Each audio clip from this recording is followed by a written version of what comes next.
Hey guys, welcome to Tutorial Guru. Today we'll be learning how to redeem code in Google Play Store, and now let's dive right in. Now to redeem code in Google Play Store, first open up your Play Store app on your phone. And after opening your Play Store app, guys, on this interface at the top right corner of the screen, you can see a profile picture icon available for us. Tap on the profile picture icon at the top right corner of the screen, and this kind of interface will appear where you can see the payments and subscriptions option available for us over here. Just below the notifications and offers, tap on payments and subscriptions, and you will be landed over here where you can see the fourth option is the redeem code option available for us.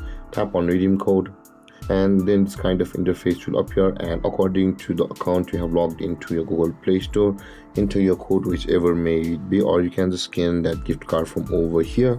And let's go back, and after you have entered your code whichever may it be, guys, tap on the redeem button available at the bottom of the screen, and you will have redeemed your Google Play Store code on your account.